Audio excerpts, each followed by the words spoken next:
guest today represents his family's third generation of blue-collar entrepreneurs, and all of their success has come from the automotive industry.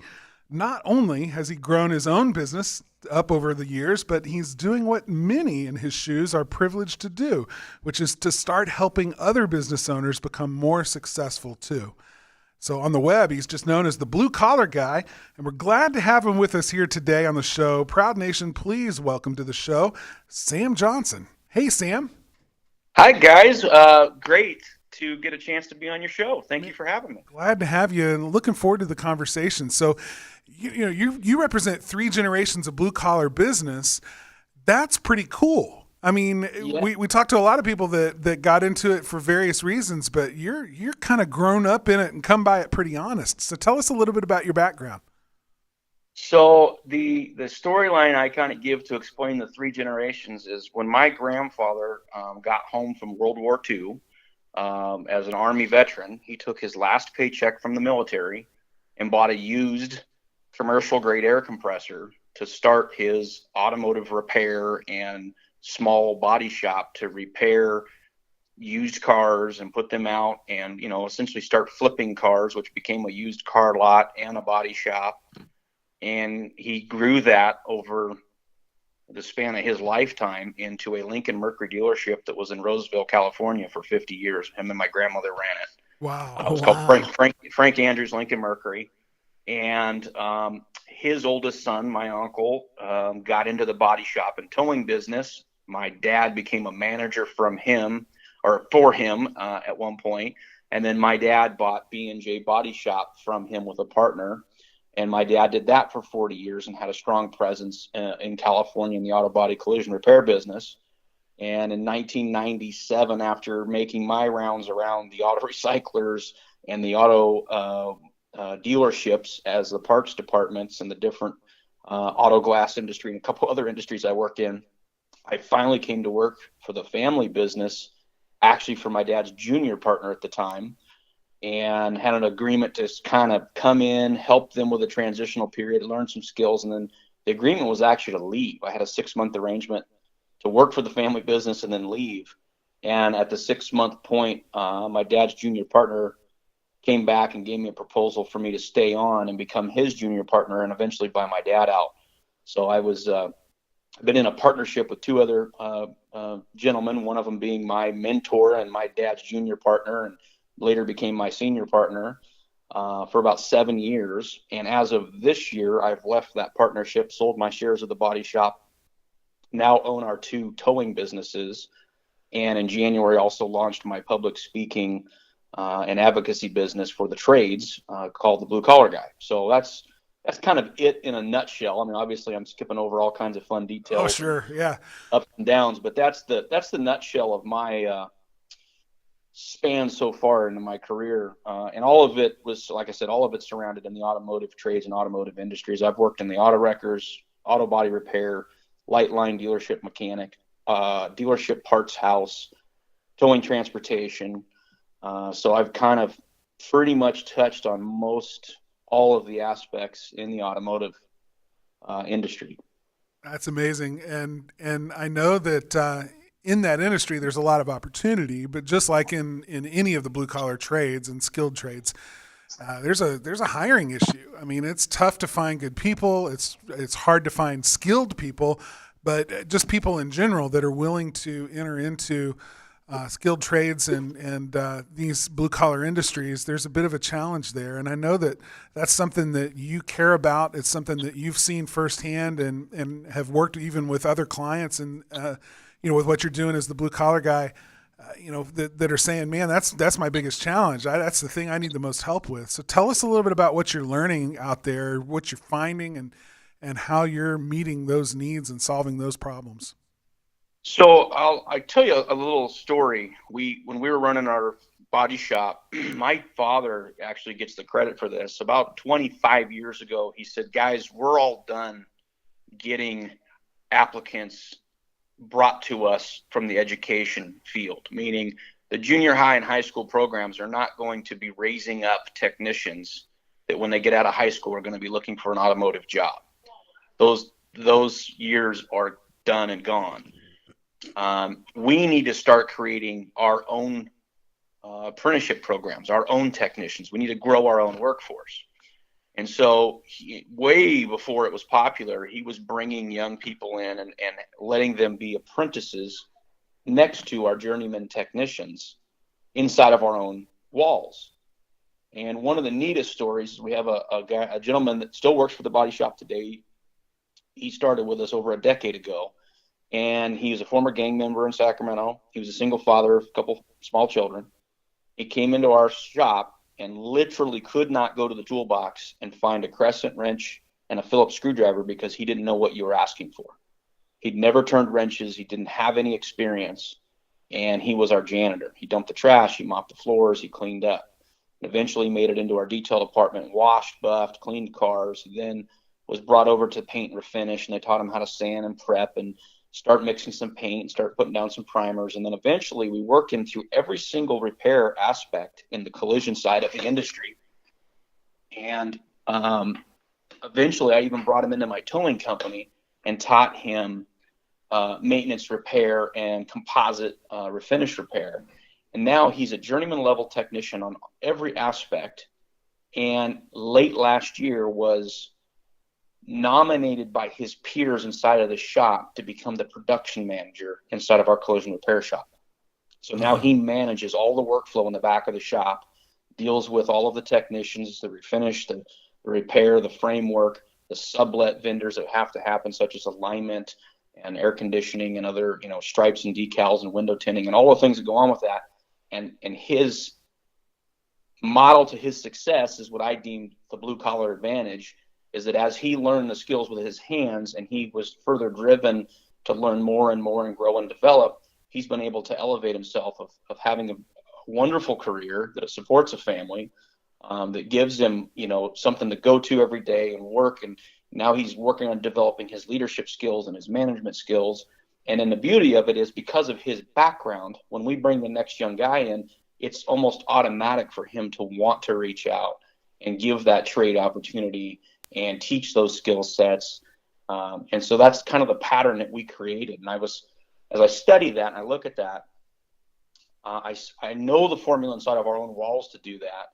And I'm now trying to work on making it possible at a larger level, a more macro level for all trades, that we need to start engaging in these conversations with carpentry, construction, electricians, plumbers, and getting the trades to understand that we can't just recruit or run an ad to hire people any longer.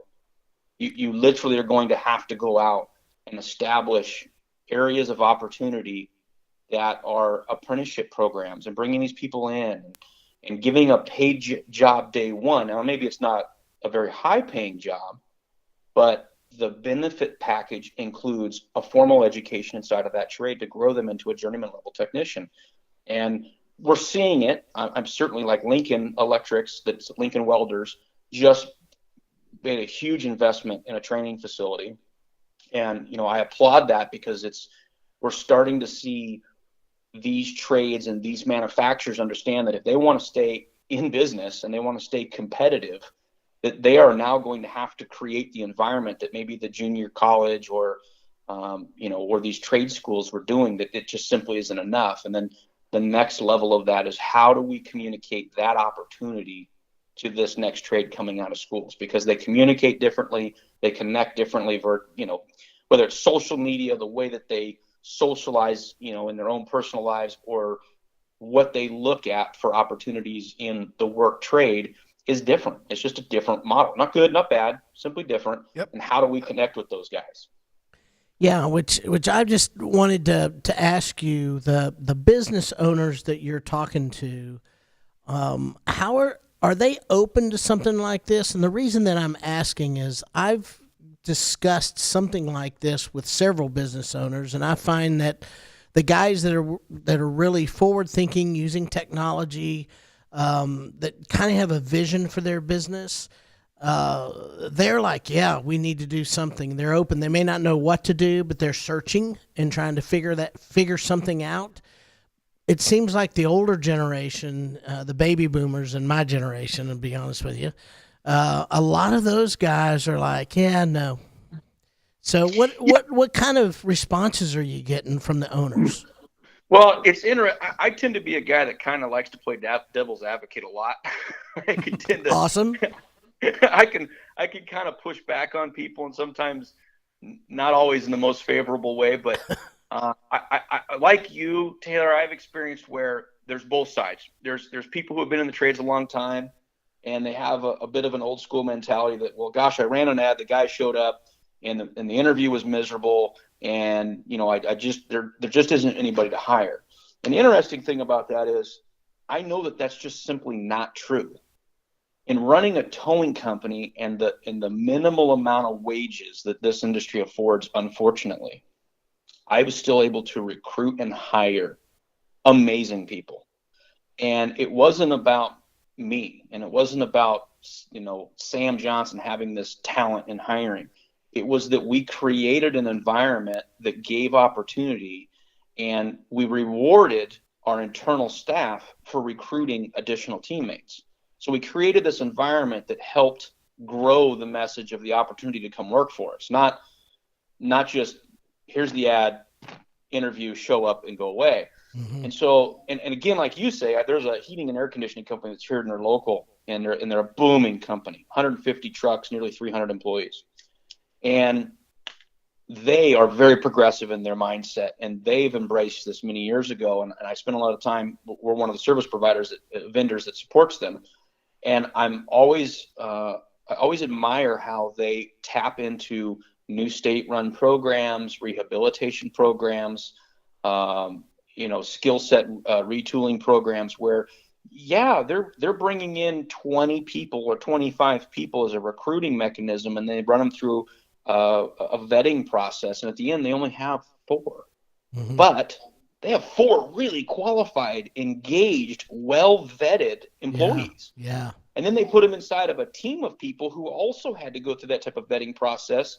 So the level and the caliber of employee that they have is so superior to their competition that there's just no way they can get knocked off their hill of their industry. Because by the time you've gone through that vetting process and you're inside of their environment, you know that they don't just hire anybody. And then they show you the path to success. And I think that's part of the problem in so many of the trades is, especially the old school guys, and we laugh about this in the auto body business, is the oldest generation of repair techs were so hard to work with because they believed that they were the only one that had that skill set. It was Right. like, guys, cars are getting repaired all over the country. You're not the only dude around that does this. And so when we finally cracked that mold and found people that realized it was better for them to embrace the next young culture coming in because they could have a team working underneath them, and they're obviously working underneath our shop environment, that when we all win together, you don't have to work as hard. You don't have to individually, at the end of your fingertips, you don't have to turn as many hours to feed your family. But if you share that knowledge, that skill set, and that young gentleman, that apprentice is working for you in your stall next to you, we don't have a problem sharing his labor hours inside of your pay practice because you're growing him. It's an investment from our side in the business. It's an investment from you as a technician. But in the end, this young person's getting a level of education and leadership that I haven't been able to go out and identify one trade school that gives that type of level of engagement and success, that model that we have. Absolutely. What you just said about not only training but leadership, I think is key to understanding how to recruit and find the best of the millennial generation. They know what good leadership looks like. I mean, my son is 11 years old, and he's in a school with teachers that have been there for 18 years, some of them 12, 18 years. So in other words, they were educating the millennial generation that came before my son, and they are strong leaders. I mean, the way that they teach is very different than the way that I was taught. I was taught by memorization. I was taught by presenting facts over and over and over again and taking tests and teaching to the test. And what I'm finding is that the millennial generation has been trained in school by a very different method. They've been asked questions. They've been presented problems, and solving problems is the way that they were taught. Now, I don't know about you, but I mean, that's all blue collar is problem solving. It's figuring Oh, out what needs to be done and how am I going to get it done. And so I can't think of a better generation than the millennial generation to hire to do it, because they've already been trained in how to think through problems, critically solve those problems, and bring whatever skill sets they have to the problem at hand, to bring those skills to bear on the problem at hand. And so it's and I know we're interviewing you, and here I am on a soapbox, and I apologize, Sam. So just go with me for a second, because I want to set you up here to be able to comment. One of the things that I think is one of the biggest challenges when I hear a business owner say, millennials just don't want to work. What I'm really hearing them say, and they don't know that they're saying it, and so it's not fair to accuse them, but what I really hear them saying is, I don't know how to lead millennials. I don't know what it takes to lead a millennial. They do want to work. They absolutely see opportunity, but they show up for day one on the job with a business owner who's burned out and is used to a command and control style of leadership, and they don't respond to that, and they're not going to stick around for it. So I think it's a shift that has to be required of current business owners to say, I'm willing to lead this new generation and figure out what it takes to come alongside them and co-create the business that we want to create together, that's going to take it to the next level and be the next generation of blue-collar businesses. What are your thoughts on that? Carter, I really couldn't agree with you more. One of the things that I find really interesting is there's a gal that worked for us as a receptionist, and I put a little Facebook post up a couple of years back about, I was moving, we were buying a new house, and I just needed some help. We needed to box stuff up, and just, if anybody's got a high school age kid that wants to make a little spare cash, send them my way. So she says, hey, my son would love to come help you. So this 17-year-old young man shows up at my doorstep, and what do you need help with? I'll work. Well, okay, great. I need, move boxes, sweep, clean, help us load, this and that. And I watched him move. I watched him. He was motivated. He was conscientious. He would think through the steps. And I noticed that he had the core philosophy of any successful blue collar guy, which is stay busy, think through the steps. An example would be, he was setting a mirror against the wall. Instead of just flopping it up there, he reached down for a rag and wedged it between the mirror and the wall. And in my world, that type of attention to detail is everything when you're doing collision repair and refinish work with automobiles that have been wrecked and need to be put back to previous lost condition. So I asked him, what are you doing after school? And in a typical young man fashion, he says, well, I'm not sure. My buddies want to go have a hamburger or something. I said, no, not today, not tomorrow. Like, when you graduate high school, what are you doing? And he says, I don't know. I said, well, what do you like? Well, I like playing with my car. I like working on my car. I like stuff that's mechanical. Great. As soon as you graduate high school, if you don't have any other plans, come down to my body shop. I'm holding a job for you. And again, comes into our body shop, starts dumping the trash and cleaning up and doing some basic, grounds maintenance and things like that. And immediately the technicians in my paint shop and the detail department say, hey, who is that young guy? We need to get him in here. He needs to be scuffing parts and prepping and buffing and cutting and revving cars, because we can see the work ethic that this young 18-year-old young man has. Now, fast forward, that was 3 or 4 years ago. He just landed a job with a CNC machinist apprenticeship program out of Rockland, California. And they're going to be really fortunate to have him, because he's a problem-solving, self-motivated, conscientious person. And there's more of those young men and women out there. We just need to know how to recruit and have an eye for them. And then you're absolutely right, is when you do put them into your facility, do you have a clear path of success? Yes. Because one of the things that seems to be really critical to this generation is it's not dump them in the middle and you guys, dog paddle your way to success. If you can put together the path, and I'm not saying give them anything, I'm saying earn the whole way, but the clear path to success would be this. These are the people before you that made this same journey, and they'll help you. Once they see that and they can understand it, Katie, bar the door, get out of the way. Yeah. Because they are very engaging. Let's be honest, they multitask better than my generation and better than my father's generation by far. They have a creative way of thinking to make things more efficient by adapting to technologies and adapting to new processes, because look, they've never known life without the internet. I mean, Yeah. consider that for a second. How long did it take us to adapt to email, social media, Facebook, FaceTime? And these young folks are like, hasn't this always been around? Isn't this just what you do? This isn't new. This isn't anything new to me. And, for someone in my high school era, we were trying to learn how to use computers, and the skill sets that we were learning, my 3-year-old daughter has today. Yeah. I mean, wrap your head around bringing somebody that has never not known technology into the workforce of mechanics, and all of the opportunities to create efficiencies inside of that environment with the addition of technology, and then use their perspective and their fresh, point of view to adapt your business and become further competitive, and all the things that it brings with it.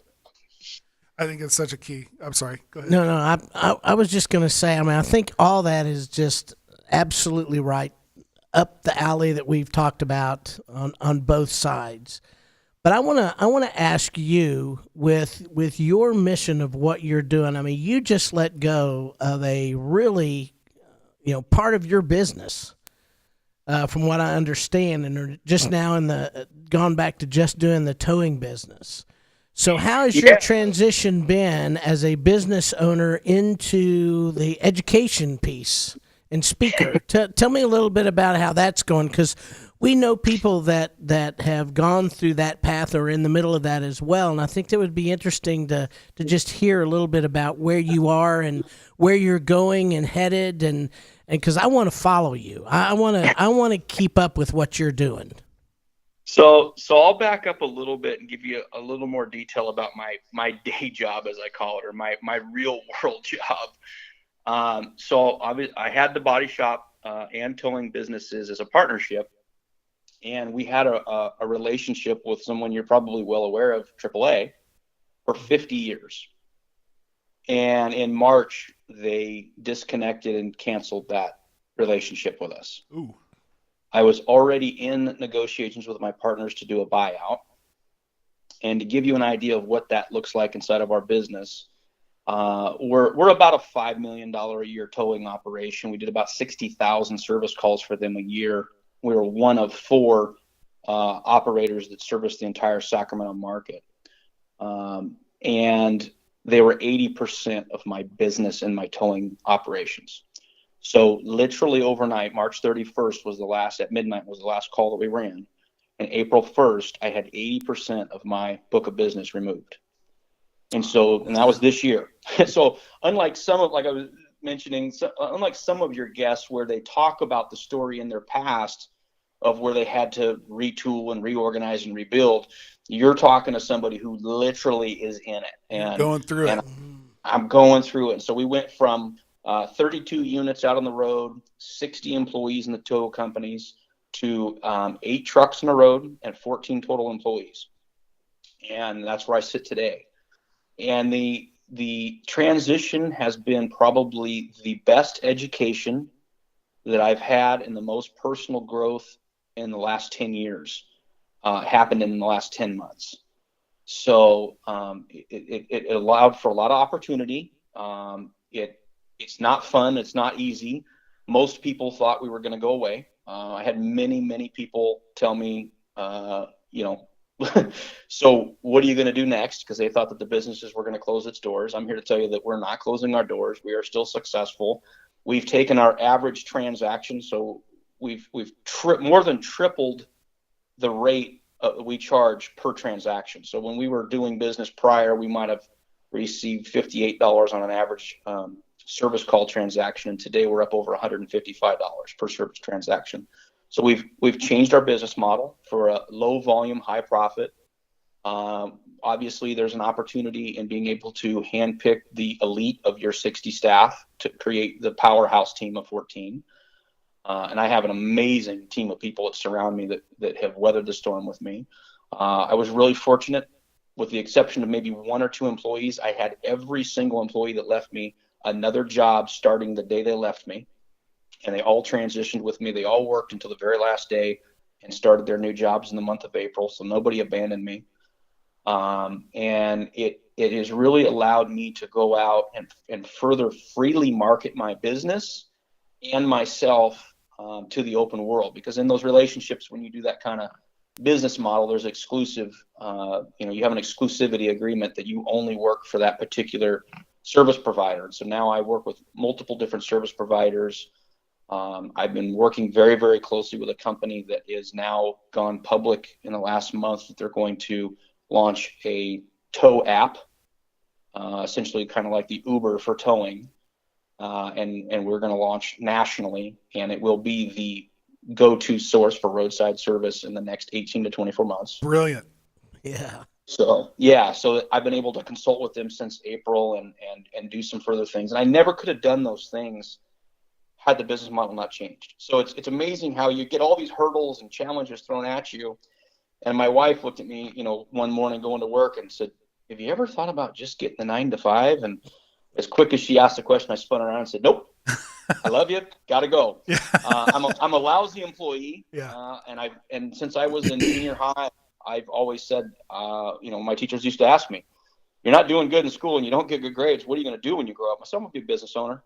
And they would usually chuckle and laugh. And I'd just tell them, "Well, my grandfather's a business owner. My dad's a business owner. My uncle's a business owner. And none of them have a college degree. So I think I'm going to be okay." And so I've kind of forged my way. But, recently here in the month of December, it's been a great time to reflect over this last year. And it's been such a year of trials and tribulations and challenges.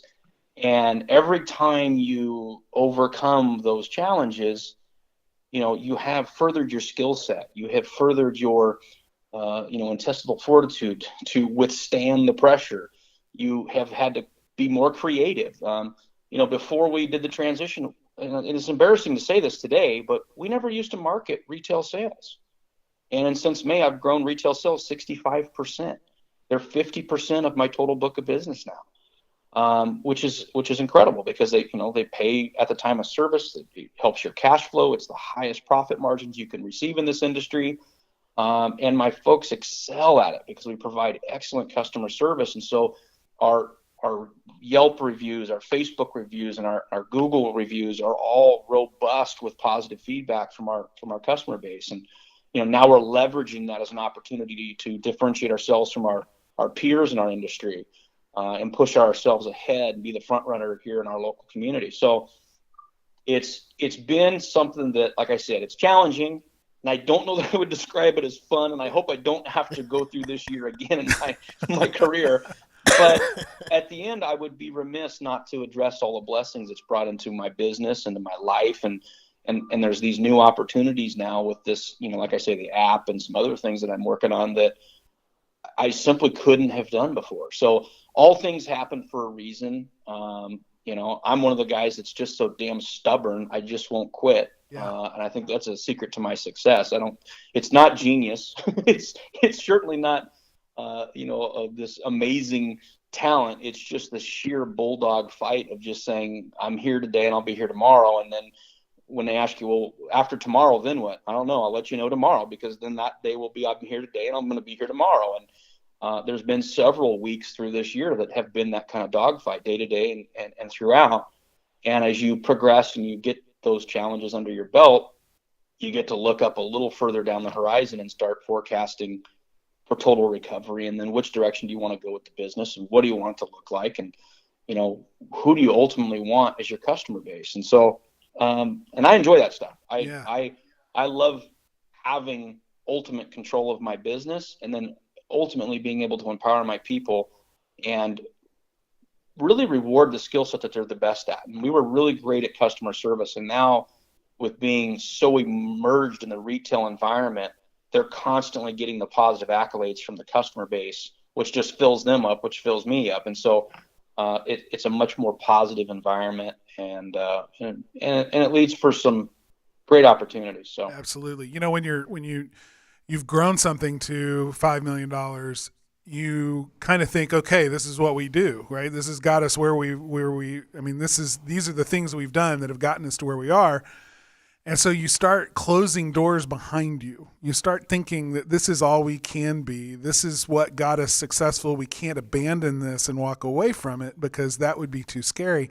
And then something like that comes along where you lose 80% of your business overnight and you realize, all those doors I've walked through, all those opportunities and decisions that I made before, those are still possibilities. There's still other ways. There's still moves I've got left to make.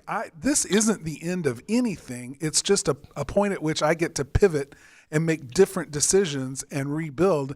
And that can be exciting. It doesn't have to be defeating. And it really, that I think is such an incredible attitude, Sam, that you've just described. And I mean, I don't wish what you've gone through on anybody because it can be incredibly stressful, but that's the attitude of somebody who can get through that and actually come out on the other side of it, having capitalized on opportunities that they maybe didn't even realize were waiting for them. Absolutely. I mean, my quote all year has been, I started in this business in 1997, so this is 20 years. So I tell everybody I'm 20 years in the towing business, and this is year one. Yeah. Yeah. I'm literally starting all over. I've redesigned the business from the ground up from every single aspect. And you're absolutely right. Because I came up under the umbrella, because the relationship that was obviously established, long before I was even part of the business. And I grew up, and that was what I knew. It was all that I knew. And so you're absolutely right when you say that, when that's removed, there is a 24 to 48 hour shell shock period where you are just, oh my gosh, now what? But then once you get through that shell shock period, you go, wow, now what? And you get the chance to say, who do I want to market to? And if I look at my P&L, what's the best profit margin customer? Oh, well, it's them. Can I grow that? Can I recruit with a fishing net instead of a single lure? And what does that look like in today's world? And how do I embrace social media and internet marketing and all of the different campaigns? And how do I put my brand in front of the customer at the most opportune time for close of transaction? And so I've really dug in and studied that this year, and still have a long way to go with it. But it has been a new and refreshing challenge. It's been fun. That part of it is definitely enjoyable. And I think that in the next 12 to 24 months, we will probably be the most profitable based on percentages than we ever have in the history of this company. And that's the name of the game. And the bottom line is, it's about making money and being profitable at what you do. I mean, that's the reason we do it. But,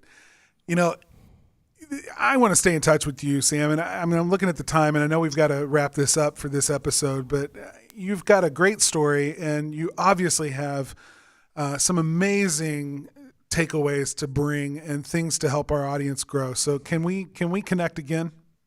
Absolutely. I mean, any excuse to talk, You bet. take the mic away from me. No, I would love to stay in touch with you guys. I love what you guys are doing. Anybody that's an advocate for the blue collar trades is a friend of the blue collar guy, and I would welcome any opportunities in the future that you guys might have. So awesome. Well, in the meantime, I want to make sure that our listeners have a chance to connect with you if they'd like to. So what's the best way for them to do that? Best ways to find me. I'm on pretty much every social media platform, Facebook, Instagram, Twitter, and just look up The Blue Collar Guy and you will find me. Hashtag The Blue Collar Advantage. And that's the best way to locate or find me. Excellent. And happy to help wherever I can. And if people have different engagements for public speaking or keynote speakers, I welcome those opportunities as well. Very good. And we always like to end our interview by asking our guest for a quote that's meant something to them in their own business journey. I thought of a lot of them just as you were telling your story, but I'm curious what your quote would be, and maybe you could share with us a little bit about what that means to you.